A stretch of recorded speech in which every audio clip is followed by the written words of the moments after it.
Hi. Who? Oh, Homeworthy's today. Give me 1 minute. Hi, Homeworthy. I'm Calvin Hrezik. This is Disco Stardust, and welcome to my Brooklyn, New York apartment.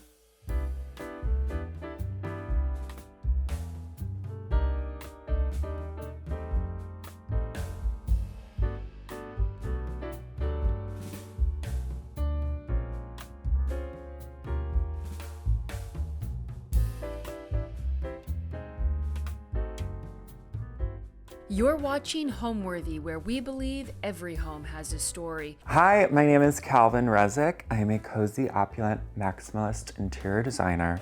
And right now we are in Crown Heights, Brooklyn, where I have my 1-bedroom apartment with me and my cat, Disco Stardust. I stumbled on this apartment online and had to come check it out. And the space is great. I've loved the layout. And I think I asked if there was a 2-year lease, and they said, I don't know about that, but it's rent stabilized. And I was like, okay, why didn't you list this? This would have sold a lot quicker. Let's do this. And I was able to get a 2-year lease. I've been here over 2 years now, signed another 2 years because I'm here to stay. And I'm so happy that I could have a place to nest and fully do it up and know that I won't have to be kicked out anytime soon. So it's just a part of my nature that I need a sanctuary. And I think once you realize that you're gonna lose the deposit, I think then the fun comes in. You just let that go, and paint is so important. So the first thing we did was paint. And I worked with my friend Carlton, who is a illustrator, and we fully did decorative painting throughout the whole house. To define my aesthetic at a broad scale, I would say I'm a cozy, opulent maximalist. So what that means, there's a dichotomy that I've realized actually was built from my youth, where I was really raised on Americana, and like my family really was a part of that American dream, I would say. So I do have like roots, and I really like this like down-to-earth, comfortable style, but I fantasized. I grew up in Cleveland. All I wanted was out. So I really was enthralled with pop culture and anything that was not like shoveling snow and the white picket fence. So I mix this exoticism with like down-to-earth, comfortable. I love opulence, but super livable.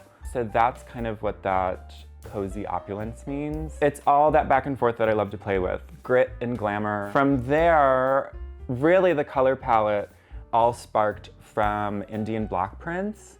I really love handcraft, and it all started with a bandana that I have there. Pulling from those colors, they're earthy but colorful. And I think people are so scared to use color, but when you tone it down to earthy tones, it's really this moody fantasy, and you could still have like a vibrant home without it being so overwhelming. And that's what I really love about the space.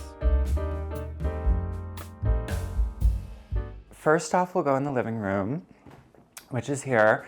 And the color palette, I originally had this in my old apartment that I was at for 1 year, and I just tweaked it up a little bit. The whole color story really started from this bandana from Les Indiens, and it's a block print, Indian block print, which I really have grown to love over the years. And it's just to see the handwork, and literally each color is stamped on. I love this orange. It's just moody but vibrant at the same time, which same. So first we'll talk about the walls, since we're here. They have data molding throughout. Already here, it's a pre-war building from the 1920s. And I think they must have added, this must have been a bigger house that they added this wall, but the molding wasn't here on this side.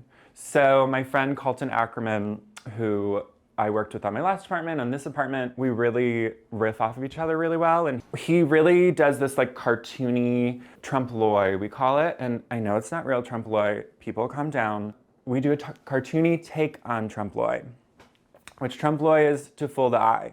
So I do think this actually is a good take on it because we just continued this data molding throughout and just painted it in a wonky way. I love the wonkiness and the kind of like not seriousness of it.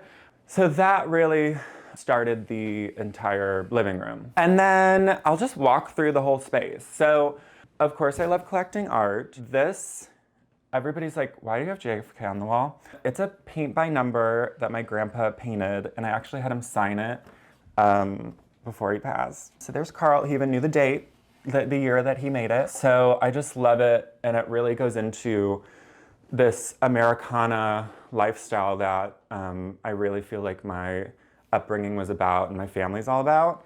We're very big on pop culture. My grandpa, we called him Papa from West Virginia.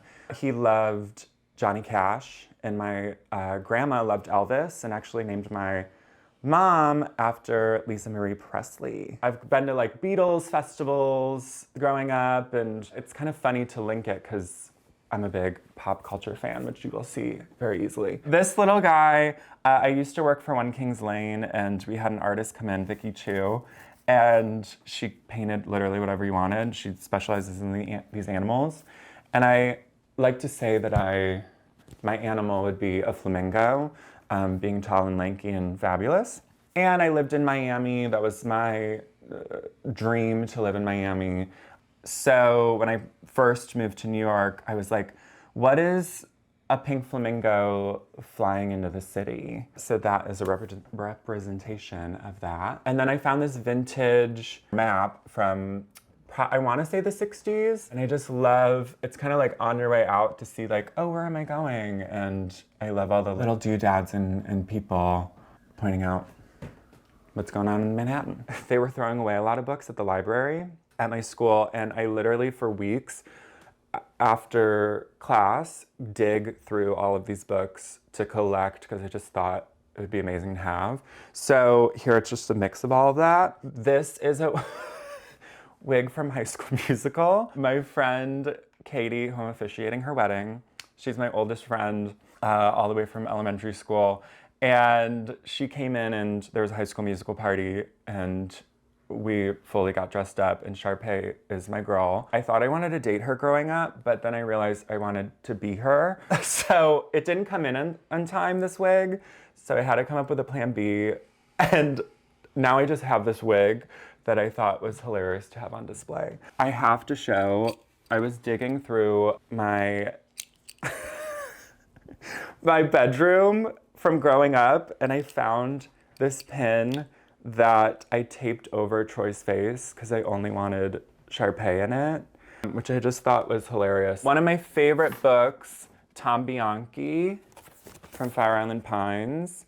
I read Dancer from the Dance, which is somewhere around here, by Andrew Holleran in college, and it was my favorite book completely. I did a whole project on it in design school, and the New York 70s lifestyle of being gay and going to Fire Island was everything. So I found this book in Miami when I was still there. It was the last one. And am I allowed to open this? Just showing Fire Island in its prime. Up here, I have kind of a collage of these borderline creepy, is it even borderline?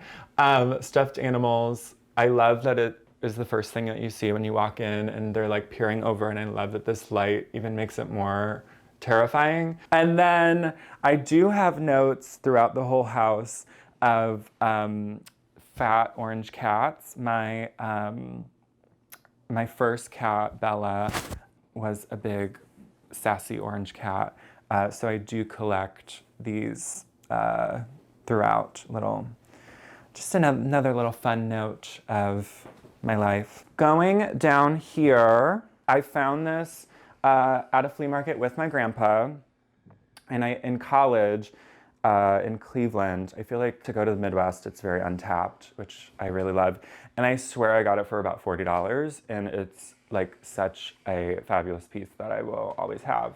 This guy is a moment, and yes, I do have a lot of self-portraits in my house. Like, I don't know what to tell you. Like, I'm a Carrie in Sex and the City. I'm a Carrie. Like, it is what it is. But this is a fun story. In high school, we had an actual film developing class, and my art teacher, Mr. Casper, was very generous with me and really let me express myself however I wanted to. So the challenge was portraits. That was the task. And everybody was taking like flowers of their friends, and I'm like, no, I'm doing me. This became so controversial because I took off my shirt and I had tape wrapped all around me, and they let me do it. We had to like clear the room, and then he took my film, and I had to talk with the principal to get approval to develop it. So I have been known to be controversial and to be bold, but this was at a time that I was coming out. So I kind of love that it's kind of representing the madness and, I don't know, craziness of that time, figuring yourself out. I will say, this is from Anthropology Outlet. It's a vintage velvet nightstand that I just thought was so fabulous. And when I was bringing back all of my grandparents' heirlooms, I had a U-Haul, and I knew that I was gonna take a pit stop to Pittsburgh at the Anthropology Outlet. So a lot of my lights are actually from there. I just went to town and then brought my electrician to rewire everything, which really makes a difference from the boob light that we all know. In a rental, the sofa I had delivered from LA. It's called HD Buttercup is the company, and they did a collab with Hay. And just to find a sofa that is unique and comfortable and colorful, like, this is my sofa. Like, I feel like people walk in and are like, of course, this is your sofa. I tend to gravitate towards clean lined furniture, which I do feel like keeps the home fresh, and then pile it in with rich textiles and that Indian block print that I talk about a lot. Also, this coffee table, I've always loved ABC Home and could never afford it, of course. So when I lived, I had a time where I lived in Cleveland during COVID, and something was itching in my head that I need to stop at the Our House outlet. And I walked in, and they were doing a crazy sale, and I saw this, and this is like the ABC Home fantasy that this is my dream coffee table. So I just love this metallic mirrored top, and I love that I could shove books like on the ground, and it's just a little 70s fun that I love to mix in. A little glam, don't we all need it? For this collage on the wall, it's fully a mix of past and fantasy. So this part I really cherish. It's from my grandparents' house. It's a cutout of the wallpaper that was in my bedroom there. And my grandparents were not fancy at all, but for some reason, they had this fabulous toile wallpaper that I, would wake up to and look at every morning. So as they were renovating to sell the house after they passed, I was like, can I please have a cut of this wallpaper? And I'm just so happy that I could have a slice of the home that really was home to me. That was like sanctuary growing up, was staying at my grandparents' house. Then we have a dose of queer art, Carlos Rodriguez. I love cheekiness. I feel like he does it in a cartoony way that's like playful and cute. And of course we have Lady Gaga, the Fame Monster, the Monster Ball I went to twice growing up before I knew I was gay. Yes, I saw Gaga twice before I knew I was gay. And this was the poster that I had hanging in my bedroom. Really, Gaga showed me fashion and eroticism and really being daring and bold, and I owe a lot to her. You see these everywhere now. I got this in Miami where I went to college at the Lincoln Antique Market of my birth month. And then this is actually a page that I ripped out of my high school library. It was this whole like pop culture book, and I was flipping through it one day after school, and every single page had dicks and boobs drawn over it, like, you know, kids writing all over everything. So I flipped to this, and this is a photo of Woodstock, and I was like, I have to have this. And I literally ripped out the page, because the book was trashed anyways, folded it up, you could still see the crease, and took it home. So this is a touch of my high school rebellion, I guess. This room is facing pretty much a brick wall, which I kind of am fine with. A lot of the times you're coming home at night anyways. And some artist friend that I was talking with was talking about their own home, and they mentioned how their space is dark, and they just decided to own it. And it really resonated and spoke to me that not every single house has to be light and bright. And I am on the second floor, so it isn't the most light and bright. So these are from Simrain. I'm probably saying it very American and not chic and French, but they are a French company. I went to Paris, and one of my stops was to go here, and I spent hours picking out fabrics. Again, Indian block print, and just they're so colorful and fun and floral, and I'm absolutely obsessed. So I bought them and threw it up, and it's a key part of my house. This is Disco Stardust. She's saying hello. She is a COVID cat that I got during COVID when I was staying in Cleveland with my grandpa, which was, you know, a silver lining moment that I completely cherish, spending time with him in his final years. And she's incredibly needy and sassy and sweet, and we're one and the same. So she will be running around, and she adds chaos to my life. So this I just got in.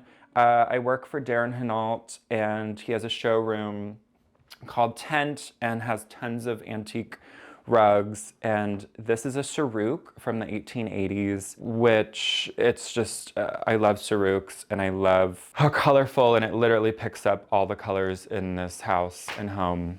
And I'm very grateful to be able to have it at an employee discount. So going back into furniture that I have scored from places that I've worked, this is from One Kings Lane. It was a showroom piece. I visual merchandised there and helped open all their stores in their heyday. And I just had to have this bench, which I just think adds another layer to the mix. And then, of course, we have the Madonna sex book, which I love controversy and things that are enticing and keep you on your toes. So that is an essential in this house. And tying in to Madonna, we have the Interview magazine, which when the Gucci Soho store launched, they re-released it all. And it ties back to my mother, who raised me on Madonna and that Blonde Ambition, which you'll see more of. This is another piece from One Kings Lane. They did a show house. They brought it all back to the store, and nobody knew what the price was, where it was from, anything. And my manager, Sarah, hey Sarah, was like, just take it. We don't want to deal with this. So I have this gorgeous framed fabric piece casually leaning up against the wall. First off, I didn't have a TV for years, and when I moved into my last place, I'm like, we're doing this, and we're doing it right. And I got the Samsung frame TV, which is essential for anyone with an aesthetic eye. It needs everything to be pretty. This is a fan that was probably from the dollar store from my grandparents' house that I took and thought was absolutely fabulous. October Joe is another queer artist that I follow on Instagram, and thought that almost represented like a day in the life of me. And then this piece was the piece that I was most excited for to bring in this house. I planned the whole space to make sure that this would fit, and I just acquired it, and this is the first time that I have it. And it is an heirloom from my grandparents. At first, it just looks like another TV console, but it actually pops up and is a record player. So this is from my grandparents' house. It was in the attic growing up, and me and my childhood friend Brendan would play Legos in this room and put on my parents' records that they had. And I just thought it was so chic. And it also ties into the clean line furniture that I have. It's, to me, very mid-century modern, and I just am very honored to be able to have this in my house. So from here, we will go into the kitchen, which is right off of the front door. So I knew I needed an impactful moment. The inspiration for this room, I don't know how I come up with these things, but that's why I do what I do. And that's how my brain works. It was, what would Marie Antoinette's confectionery kitchen look like? So I did the hunt for the perfect pink, which I painted and had to repaint because it was looking like Pepto-Bismol. So I ended up working with this moody, almost mauve-y looking pink. And Carlton came in and I wanted it to look trompe-l'oeil, cartoony, the inside of the cabinets as if it was glass. So we threw in champagne and popcorn and Rush and cakes, and it's so much fun to work with Carlton because he really can just go for it and is completely so talented. And then up top we have Disco going after a bird, which is her favorite pastime. And here she is now, the darling diva. I knew when you walk into the house, this is the first thing you see. So I really wanted to go bold. I have this giant fern, which I have a lot of plant lady friends that have helped me on my plant journey. I am not a plant lady, and this plant will probably die in the next month. It's pretty now, and it does remind me of my grandma's porch. She always had ferns and hanging baskets. So wish her luck. Over here is my desk area. I really don't cook, okay? So the function of this needed to be expanded more than just the kitchen. I was working from home a lot last year, and I was like, I need the most light, and this is the most light in the house. One con to this fabulous rent-stabilized, affordable house is it doesn't get the most light, but we're embracing it. So this room does get the most, and I just love this faux burlwood moment from Target.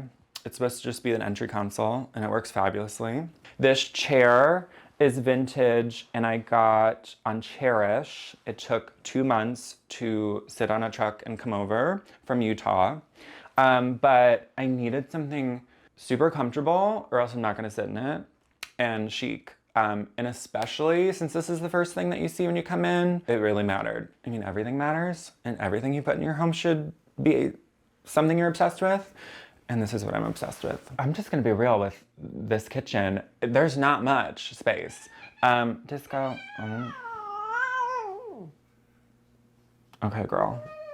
You're really making a scene. So I'm gonna be real. The fact that there is no counter space in this really wasn't a problem for me because I don't cook. And to see what's cooking in the oven, I don't know if you could see this, heels a la Carrie Bradshaw.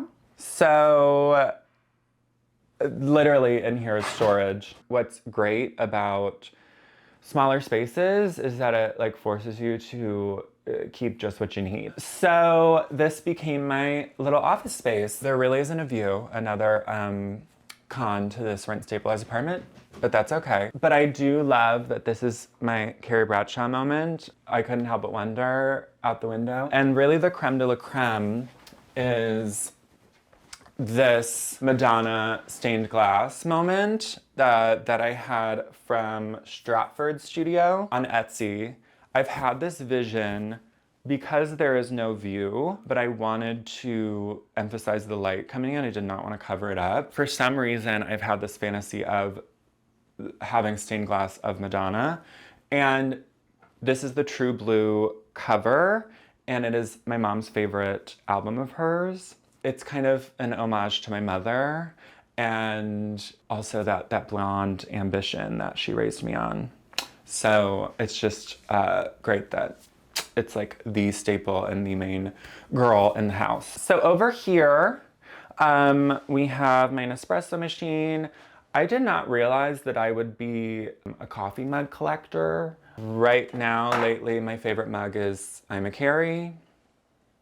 Good and bad, I'm a Carrie. Here are donuts that I bought all by myself. I'm pretty proud of that.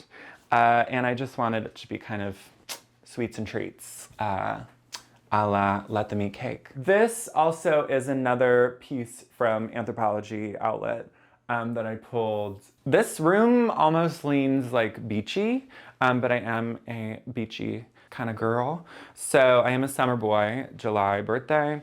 And also this William Morris Ruggable rug is just so fabulous. So this mirror was another heirloom from my grandparents' house. It was above the mantle, and I literally remember having to jump up and to see myself, and as I grew, I didn't have to jump anymore. So there was a nail already hanging here, but there was a nail hanging up, and I just tried it, and I think it fits perfectly, and it feels like it was the same height as what it was above the mantle. So another little like ornate piece that was probably a garage sale find or, you know, Sears or something find, but I just think it adds a level of the opulence that I love. These chairs I actually took from my high school. They were demoing the space. It was actually my senior year was the last year that they did a film labs, dying art, and I asked my art teacher, can I please take these right before they demoed it all? So I just another element of my story that I've collected and own. Another thing that I didn't realize growing up, but I really started collecting oddities from the start. So my grandpa was a gunsmith and would wake us up before the crack of dawn to go to the flea markets. Usually it was before the people were even set up yet. But he would shop for machinery, and I just started to see these beautiful old things with layered stories of their own. And that's really, I think, what I attribute to the start of where I got my eye for interior design from. So throughout the whole home, I have collections from my travels, from the flea markets. My grandpa in his later years couldn't do machinery anymore, so he was like my personal shopper, and I would just get boxes of goodies. That was so fun to see like what he thought of me from. And I also recently have acquired a lot of heirlooms, you could say, from my grandparents, who really was a huge part of raising me and my upbringing, and that is just so dear to me to have. And my biggest part about people's homes is that, and what I design is that you should honor your past and celebrate that, function for the present, and like tell the fantasy for your future. So what's your fantasy, but also what's your roots, and like let's also make this livable for now. So it's completely a mix of that. I also collect a lot of art. I have my toe in the queer art community in New York, so I collect a lot of queer erotic art. So it's really this fun, crazy mix that I love when people come over, because it's fully just welcome them into my world and my life and my story. And my like true ethos is that every space has a story to be told, and your home needs to express you. So from here we'll go into the hallway, which is, everything goes off of the hallway, which I really loved about the space. And as a maximalist with a lot of art, this is like my moment to shine. And I love the idea of having this kind of be a mood board of my whole life. The whole house is a mood board of my whole life, but I collect so much art and have so many memories and photos that this really became this head-to-toe collage and was kind of the story of me in a hallway. So with a hallway as well, with bathrooms too, you're really only there for a moment, and especially with a hallway, you're literally like spending 5 seconds walking through it. So I think to have something busy really isn't as much of a problem. And what I love too is every time I walk through, your eye kind of catches something different and sparks a memory or emotion, whether enticing or heartfelt. So let's just walk through all this art. God help us all. Big family of pop culture. Katy Perry and Lady Gaga were my girls. Katy really has showed me to not take yourself so seriously. And also the camp of it all was really so amazing for my upbringing and to see creating whole worlds and fantasies. So this is my first drawing, my first portrait that I've ever done. Yes, looking back, her earrings look like onion rings and her eyes look like they could kill, but I still love it, and I love for concerts to come up with elaborate costumes. And I had this full peacock made out of real candy that they didn't let me in the concert. It was too big. And I was devastated, and I made sure that somehow she's gonna see this. And we sent it out to all the arenas, and I did everything, and I ended up winning a contest and got on a Greyhound to come to New York City, and I got to meet her at Madison Square Garden, like in her prime teenage dream era. So I brought this, and she signed it for me. Calvin, you're a very talented peacock, which like still holds true. So I do love to have that in the house. And then Carrie Bradshaw's door in front of my door. I get it, overkill, but I just love that fantasy of feeling my Carrie Bradshaw. There is one section in here that is dedicated to family and friends. My friend Phoebe was like, you really need a wall that doesn't have penises and craziness. And I'm like, maybe you're right that my grandpa shouldn't be right next to, you know, a man in their underwear or something. So this is my family and friends kind of shrine almost. And I've collected, there's photos from my grandparents when they were young, my mom when she was young. Just, it truly is kind of my family tree of sorts, and memories of my friends. And this is my grandparents' home, which was home to me, and it really is just sweet to be able to walk by and take that in. I think that's all to be said about that.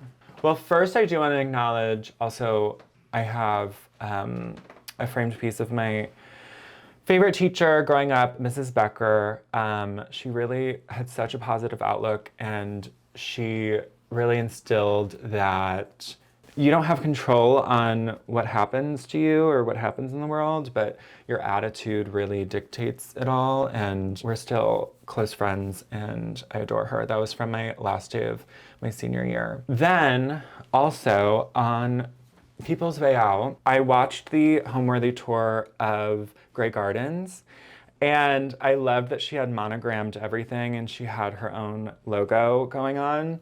And I thought, wouldn't it be absolutely ridiculous to have my own house name for my little one-bedroom apartment? Wouldn't it also be crazy if it was the longest, we're going for it, let's go for it. So this is the hardest part of the whole home renovation to get right, but I have matchbooks that I made for my house, and it is Disco and Calvin's Estate of Extravagantly Elegant, Exotic and Erotic Garden of Earthly Delights. And I worked with this artist, the Match Muse, on Etsy. My fantasy, a la Charlie's Angels, it's literally a bucket list item, is to dance in a martini glass once in my life. She has me dancing in a Cosmopolitan with a pink Marie Antoinette wig. I always want one little blue rose in honor of my grandma, who loved being in her garden, and I asked her before she passed, what is your favorite flower? And she said a rose. So that's my little touch to her. And we have Disco Stardust, my cat, hanging off the end of the drink. I know that this is so ridiculous, but I love being playful. My grandma's life motto is no fools, no fun, which I will be getting tattooed on me someday. But I think it's needed in the world. I think your home is a playground for that past, present, and future, and you should have fun with it. Like, why not? It's just things, and yes, it's a very emotional process, but you should have fun with it too. This is a Charlie's Angels movie poster. My favorite movie of all time is Charlie's Angels. There's a little rom-com, there's a little action. I love a strong female lead. I was raised by my mother and a lot of strong female characters in my life. So to have the original poster is like an iconic moment for me. What else is going on in the space? Above, I had Carlton also paint kind of collages. This is a painting of one of my favorite models. Me and Carlton met at a drink and draw, which was a bunch of queer artists meeting at a bar, and it was literally my first week moving here, and he sat next to me and heard that I was from Ohio. He's from Ohio, and we've been friends ever since. So anyways, we know a lot of models, and this is Jerome, so glad that I could look at my favorite model every day. Thank you, Carlton. Honestly, this the collage like has some of my own art, some queer artists that I've collected over the years, just cheeky things that I really love. I really just enjoy seeing when friends visit that it takes multiple visits to really get it all in, and I love show and tell. Honestly, my friends have been teasing me for months, knowing that I'm doing this tour because I'm such a long story long person. So this is really my moment to shine. A Lady Gaga portrait that I did in high school. Miami was my dream because I loved kind of exoticism, which exoticism is different for everyone. But what was the opposite of shoveling snow in Cleveland? Miami. So I knew that I wanted to move there. Everyone knew that I wanted to move there. My bedroom in high school was Miami beachy themed and over the top and tacky but fabulous in its own way. So we had a block printing class in high school, and I did Ocean Drive. So although as soon as I landed in Miami for college, it was a nightmare, not a teenage dream. I still have my 305 number. It's the one thing I wanted to keep. It's just, you know, the colorful dream that was, that I really still love to have. And it was a part of me, and it really had me grow up quick. I did an internship in New York, and that was my ticket out, and things have flowed ever since. Then moving forward, there really was only one light in this whole hallway, and this nook was so dark and terrible, and I knew I needed to add another. So this I got on Etsy from a woman in France, shipped it in, wired it up. It's literally a plug-in that I plugged all the way into the bathroom because there's no outlets at all in here. But I love like studying a space and seeing how it can be enhanced. That like thrills me, and this has made all the difference. We will go into the bathroom, which Carlton has glamorously painted Shitter. My family is also a National Lampoon's Christmas Vacation family, and Shitter's full is a very common phrase that we use. So it also ties into the gritty and glamorous of it all that I love being cheeky with. So in here is the bathroom. My fantasy for this was it just popped in my head, what if it was an orgy of hands going on? And Carlton absolutely loved that idea and ran with it. What's funny is there's nothing raunchy about anything that's happening, but I kind of just let him go to town, and it was so fun and seeing how interactive it gets with a light bulb going into the ceiling light. So I kind of went on the hunt for the perfect peachy, nudie tan color, and I really love the moodiness of it. It is the one space that I painted the ceiling as well, and I think it's just fun and it feels fresh and chic. This I got at Crazy Horse in Paris, and it's the most fabulous burlesque show. Please go if you ever go to Paris. From there, we will go into the bedroom.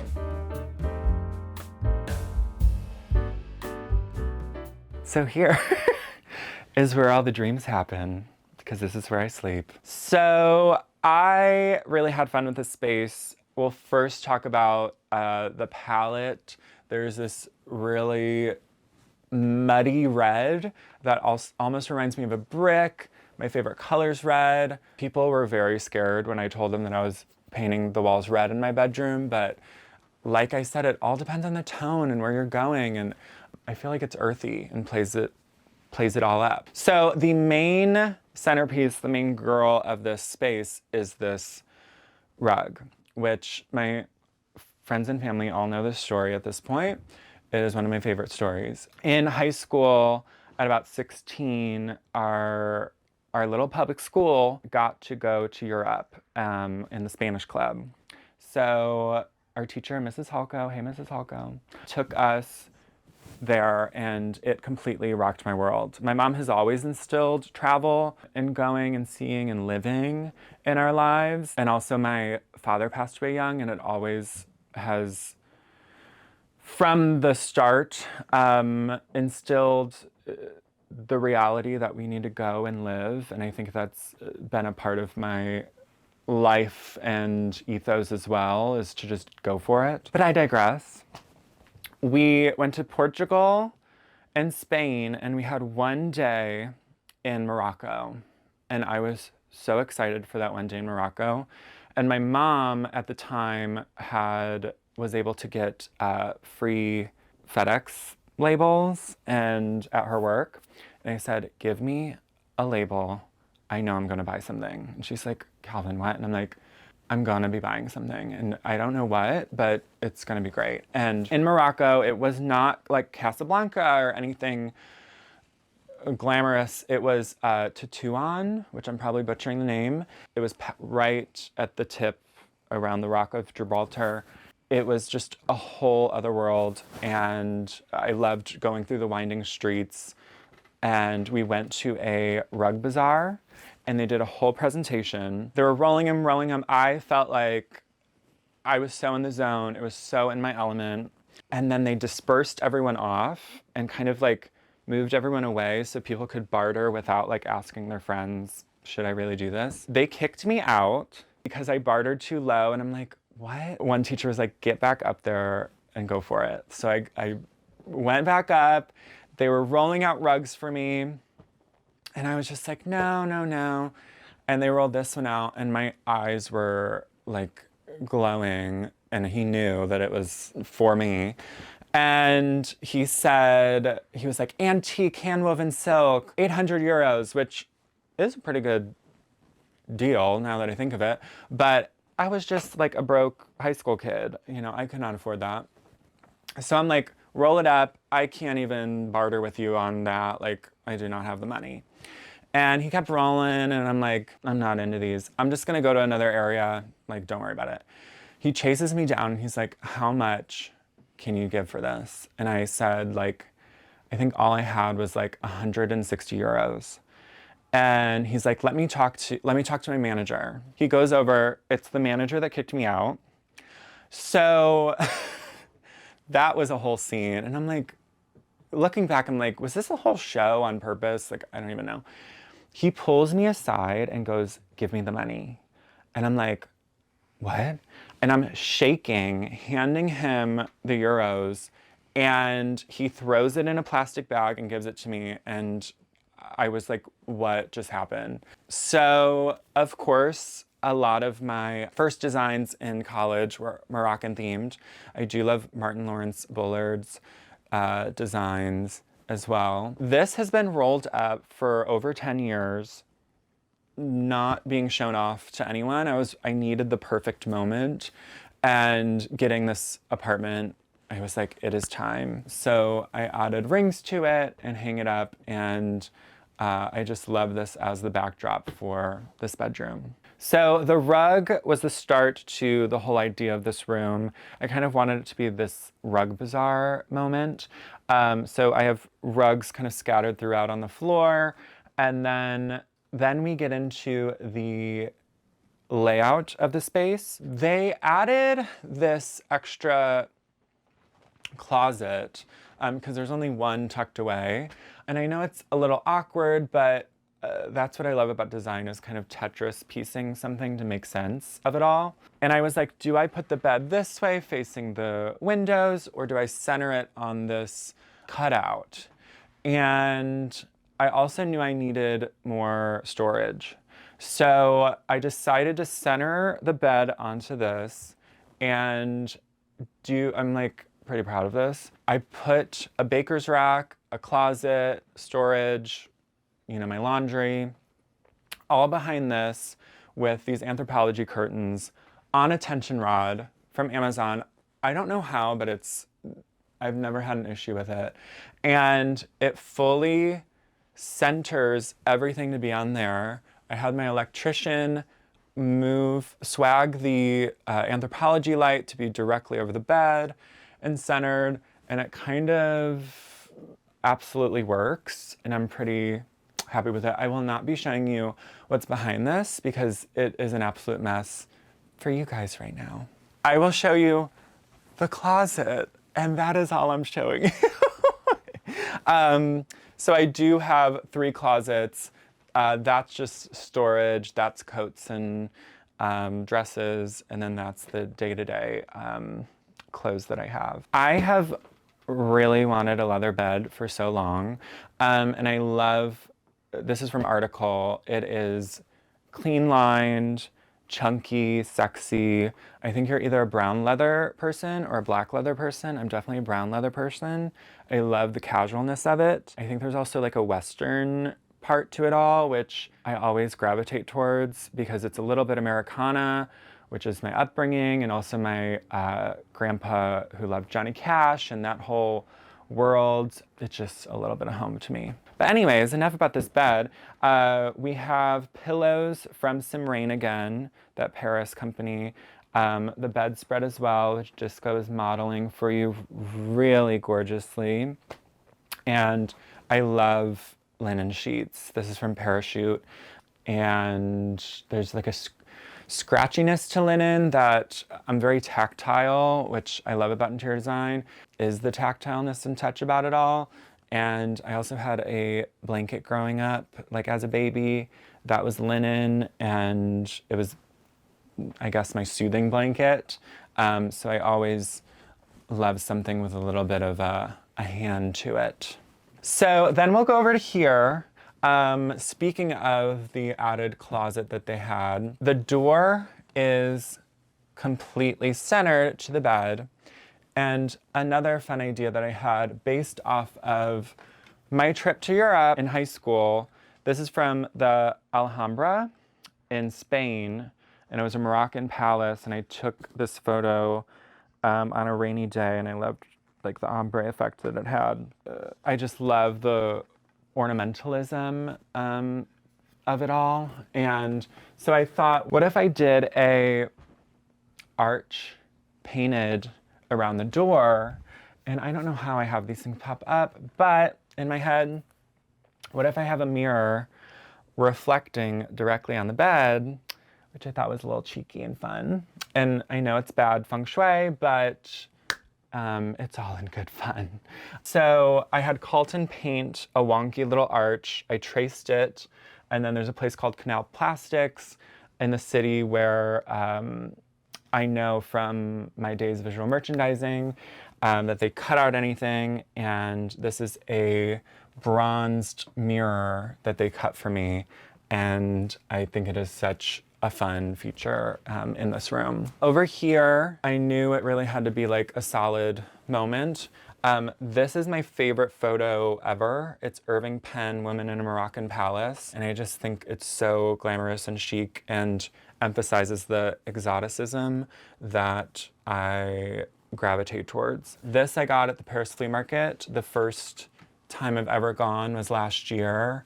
And I believe they said it was from like the 20s or 30s. And it was like an absolutely surreal experience to go there. Highly, highly recommend. This mirror, I know it's high up, but number one, I'm tall. And number two, I really hung it. I love leather work, and I hung it here purposefully to reflect the chandelier and add a little more light going on. Oh my God, another tip, if you have AC units, paint your cords. It makes the world of a difference. I know I'm highlighting such a menial thing, but get a chic AC. Like, invest in a little chic AC. This lamp I got in high school, this like retro lamp, and I've had it ever since, and it's such... I just love that I've been collecting. Please start collecting. If you haven't started collecting, start collecting. Pick a color palette that you love and start. One thing too, I hate the color purple. I'm sorry, I know a lot of people love purple, but I loathe it. Please do not buy me anything purple. I think the absence of a few colors too really helps make the space all tie in together. And I don't know what else to say about that.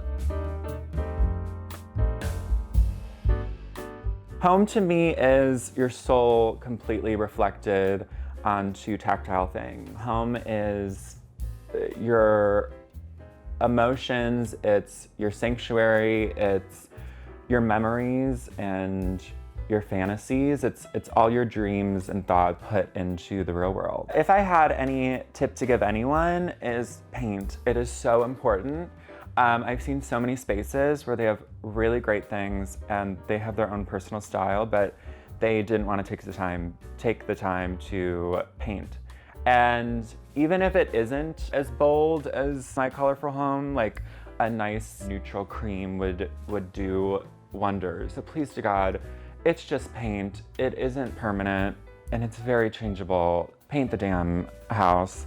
And then another tip that I have that I really love playing with in my own space, and it's truly just from what I love, but if you pick a key color palette and run with that, I think the world is your oyster, and I think that's really where it starts at. Usually, I know in design school, we picked a piece of art or a rug and pulled colors from that, but I think a lot of people get hung up on what narrative the color story is. For me, it was a Indian block print bandana that I found, and that kind of led way to this like earthy, colorful fantasy that's happening. So that to me is my biggest tip, because it's really the starting point for it all. Thanks for watching. Be sure to go to homeworthy.com for exclusive content, shopping guides, and so much more.